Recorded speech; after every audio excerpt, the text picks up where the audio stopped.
from 1 Corinthians 3, 7-15.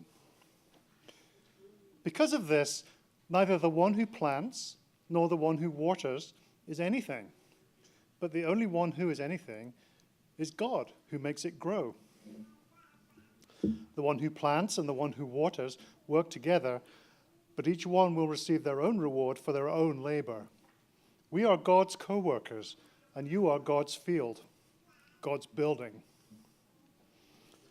I laid a foundation like a wise master builder, according to God's grace that was given to me. But someone else is building on top of it. Each person needs to pay attention to the way they build on it. No one can lay any other foundation besides the one that is already laid, which is Jesus Christ. So, whether someone builds on top of the foundation with gold, silver, precious stones, wood, grass, or hay, each one's work will be clearly shown. The day will make it clear, because it will be revealed with fire. The fire will test the quality of each one's work. If anyone's work survives, they'll get a reward. But if anyone's work goes up in flames, they'll lose it. However, they themselves will be saved, as if they had gone through a fire.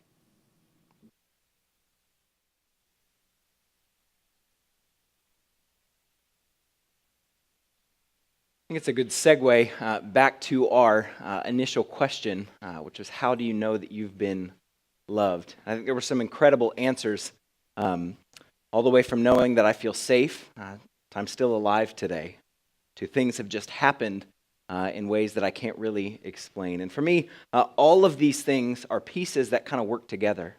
Some of the things that came into my mind when I thought about how I know I've been loved, I've been kept safe, I've been given attention, I've been empowered to do something positive, I've been listened to, I've been respected. I'm sure there are countless others in here that can be said. I think all of these things are pieces that fit together to make healthy and loving relationships. And hopefully, each of us in here can probably look around this room and see some folks in here who have been a part of those healthy, loving relationships for us, people who have made us feel loved and important. These are people maybe in your households, in your families. They're people at school and at work, perhaps. These are people in your community. Certainly, I'm sure there are people here in Collective that have helped make you feel safe and loved. But I am here to tell you, if you couldn't tell already, if you have experienced being loved, then you can count yourself fortunate. Because real and healthy love changes us, doesn't it? It makes us into someone better. It challenges us to be the best version of ourselves. I think spiritually we would say that it makes us into the people God made us to be. Love is so important for our development because it tells us we're safe to be ourselves. Now, when I think of positive examples of love, for me, the best one really is Jesus. And I think what makes Jesus the perfect example of love isn't because he just talked about love and talked about how important it was.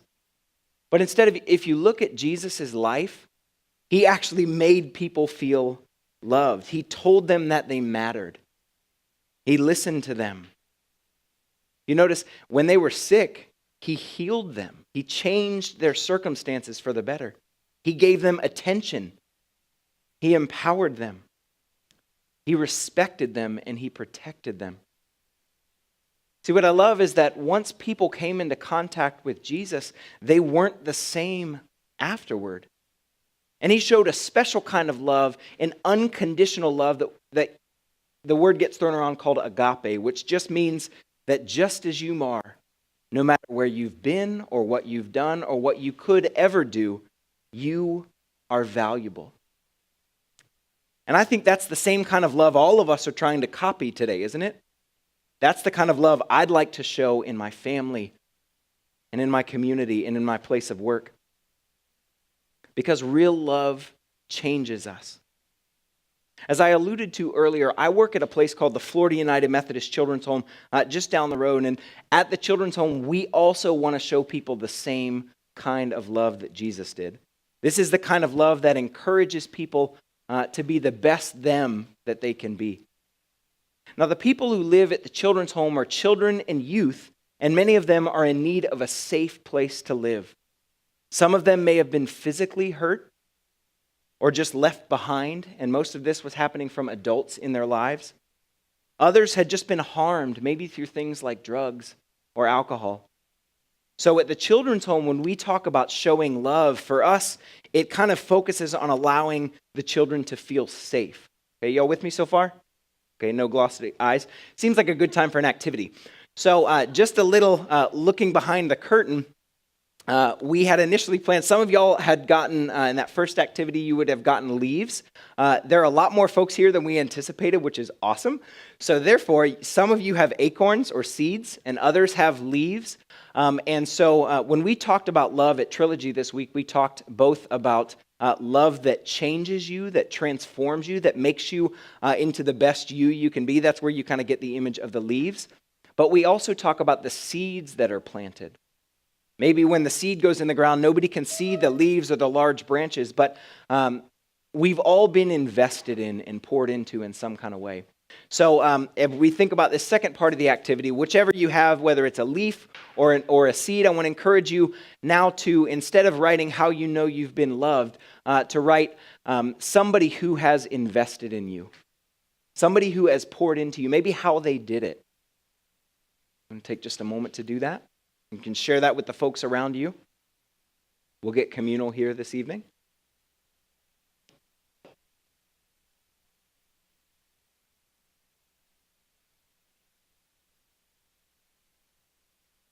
Thinking about when somebody has poured into you or invested in you.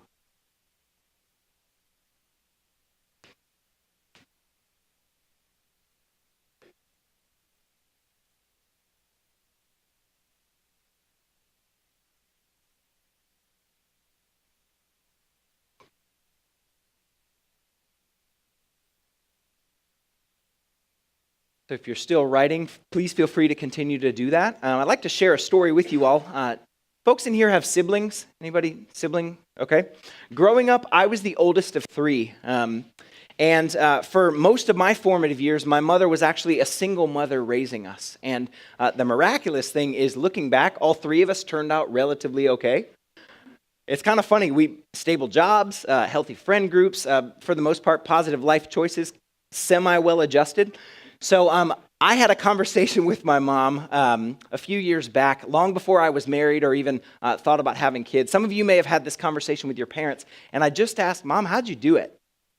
Because children, newsflash, most of us don't appreciate the things our parents put into our lives, either until we're parents or until we've had a lot of time to think about it. So I just asked, Mom, how'd you do it? How'd you work full-time? How'd you raise us as a single mother to know that we were loved and that we mattered?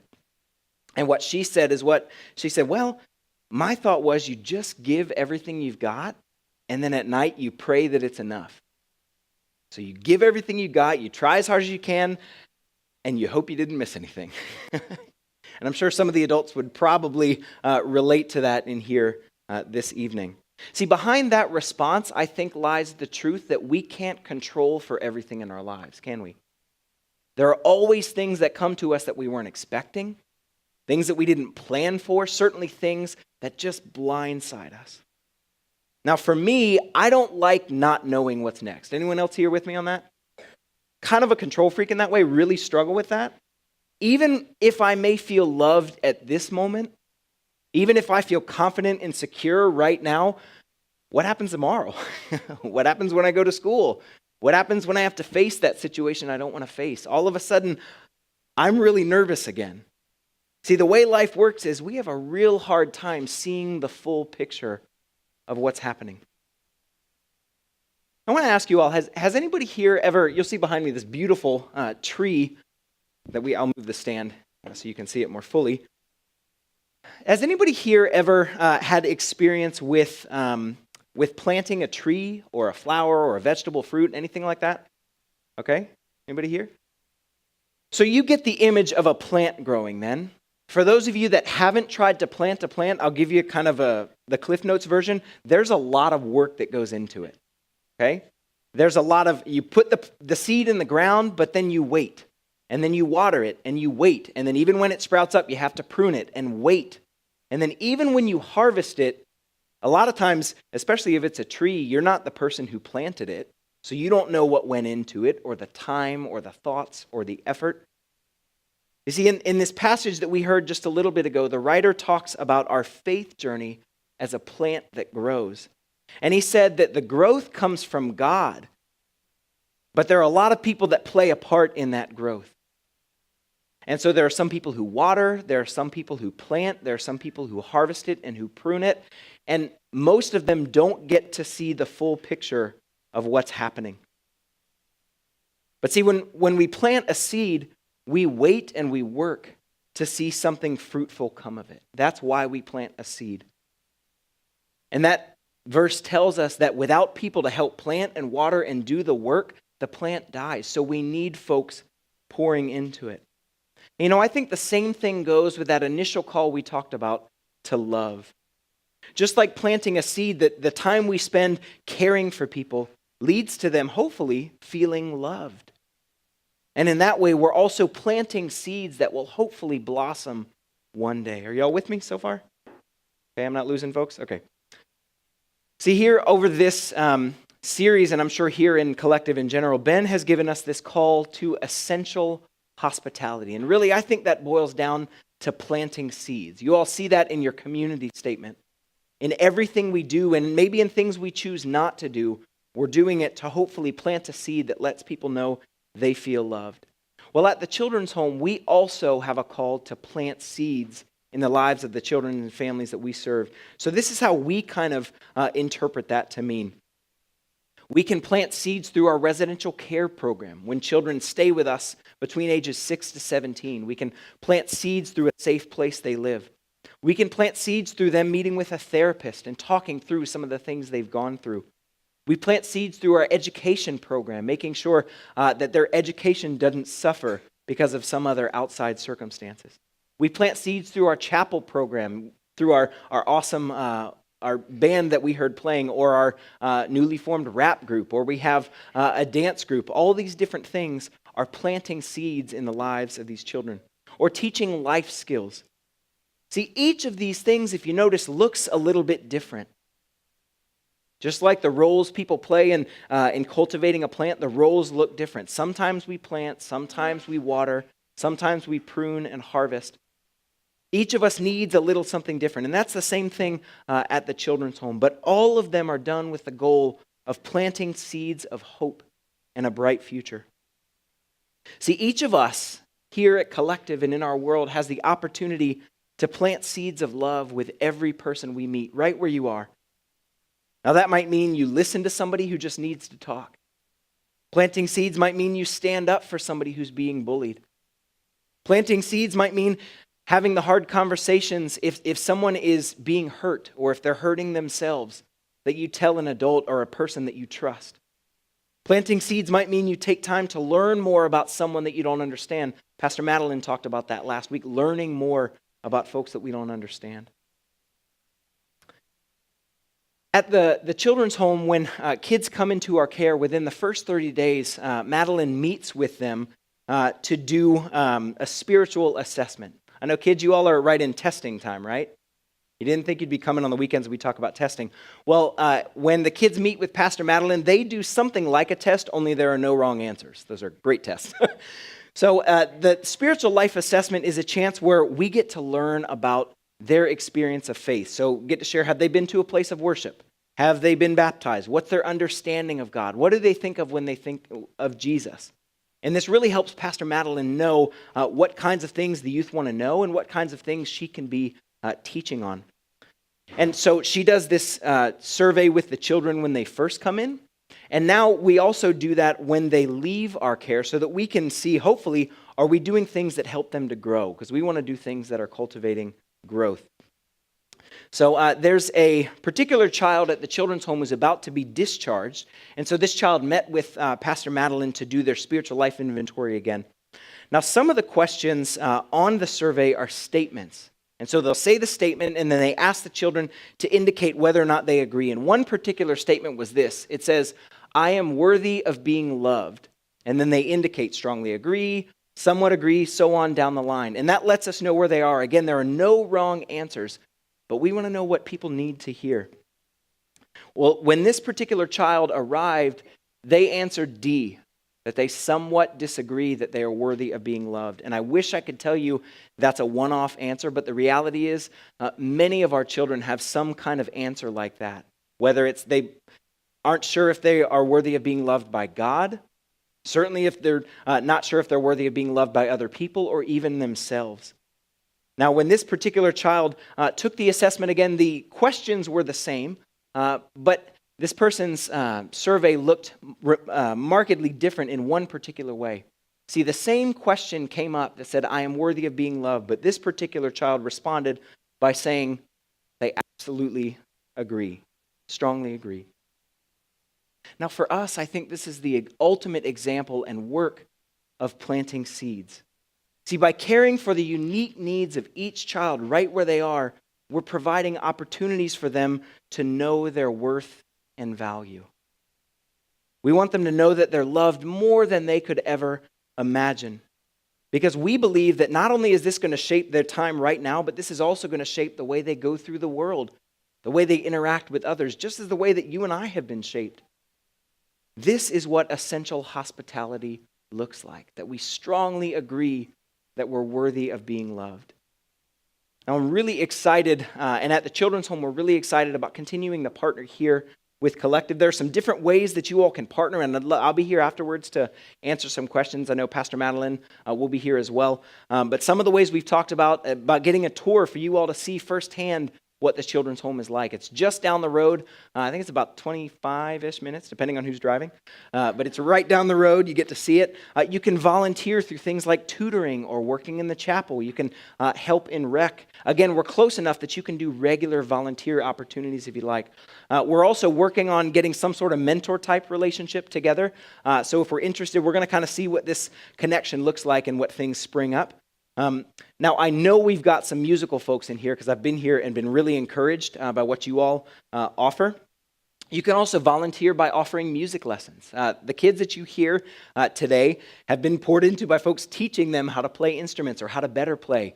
And so you all can provide lessons. You can also do a master class if you like. So there are many different ways to do that. We're always looking to connect the kids with that. And you can also connect with foster care. I know we had Cedric and some folks from foster care here last week. If you're interested in learning about fostering, we'd love to do that.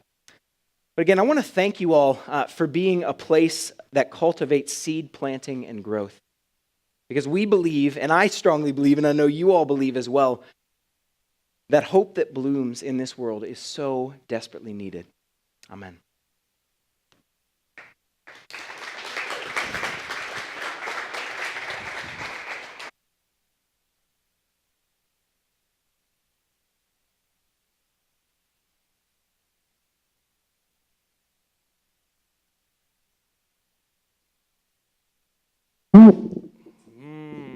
Almost. Thank you. I'll be here for 3 more minutes. So I'm gonna invite us to this table, which we do every week, and I want to do that in a couple of ways. The first way is I want to tie into this image that Ryan has given us, because I think very often we look at this and maybe we think product. There's a loaf of bread and then there's some grape juice, and I think probably we don't look at this and think fruit. But I want us to recognize the connection that unless seeds are planted, which become wheat, which gets ground by people and formed into bread, there is no bread. And unless there are seeds which become grapes, which are crushed, which turns into grape juice, there is no juice. The idea being that a lot of times, as Ryan said, the thing we see, the end product, the thing we consume, we don't always connect all the way back to the way that it got from where it started to where we are, whether that's bread and grape juice or whether that's our deep experience of love, the recognition that there are sort of these ripple effects, that it started somewhere, that in every single instance it's been connected through other people. And so, right, this bread, I think this is homemade, right, Jess? This is the Vaughn's bread? Yeah, so Dan Vaughn makes this bread for us every week. And so it's not just like, even if it was just there was a seed that got planted in the ground and then it sprung up and was a loaf of bread, it doesn't work that way. There are always human hands that touch it. There are always people who contribute to that. And in the same way Ryan said, that's sort of how this progression of things echoing forward in our experience of having been loved, having been safe, having been accepted. The other piece is, I think, the recognition that often, because we don't see things and think product, when we think about seeds are not maybe glamorous, right? Kids don't sit around and go, man, I wish I had a Ziploc bag full of apple seeds. They want to eat apples, right? They don't want to eat the seeds. They don't always recognize, and we don't always recognize the value of the thing that then eventually becomes the thing. And I think in many cases, religion can do that. We inherit things that have been given to us, and many times we don't understand the sort of the big picture value. And so we might hear these formal words, the sort of liturgical rehearsal of the Eucharist, that on the night that Jesus was betrayed and handed over to suffer and die, he was with his best friends, and after having given thanks, he took bread and broke it.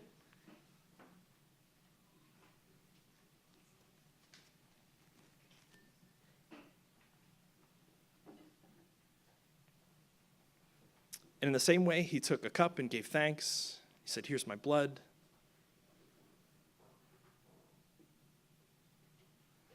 I think sometimes we hear and see ritual. We hear and see things that we've inherited, and we go, okay, what's the value? How does that connect? And I think in a lot of cases, what we miss is that there's actually a really simple connection in which Jesus is saying at this meal, there are things that have been planted in you. There are seeds that have been planted in you. And Ryan did such a good job, not just of saying, think about the fact that seeds have been planted, or believe that seeds have been planted, or believe the right things about the seeds that have been planted, but in fact, instead, that there's work to be done. And it's what I love is that Jesus uses a verb, remember. Remember. And I think another way we might translate that is seeds have been planted, seeds of love have been planted in each one of us, so water those seeds, prune what comes up. Pick that fruit, share that love, that there's still work to be done, that whatever the seeds are that have been planted in us, we're invited to participate in the love that continues to come from that. And in the same way, I think we could think of what we're about to do when we eat a little bit of bread and we drink a little bit of this juice. We could think of that as planting something in the soil of our lives. And then what we consume here, what gets buried in us when we come to this table, then produces fruit in the life of our community. That shows up not continuing to be bread and grape juice, but in the way that we love one another. And so what we're going to do is open the table as we always do for anyone who wants to come and grab a piece of bread and dip it in the cup. But the other way we want to illustrate the planting of these seeds is that as you come up, we're going to have Miss Marcia and Miss Brittany, who run Collective Kids. They're going to sit up here in these chairs, and if you're done and you want to help us show this, you can come up, and they've got double-sided tape, and they're going to tape some of the seeds on the bottom of this. And a huge hand, by the way, pause to Jennifer Bryant for this amazing graphic.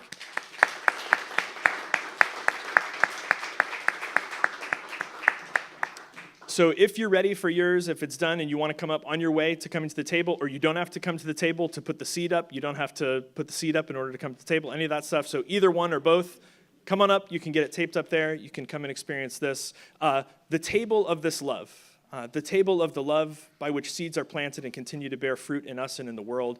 This table has been set for us tonight. It's open to us and to all people, and no one will ever be turned away. When you're ready to come, the Spark Band, again, is going to come and do some music, and feel free to come and grab a piece of bread and dip it in the cup. Bring your seeds and your leaves.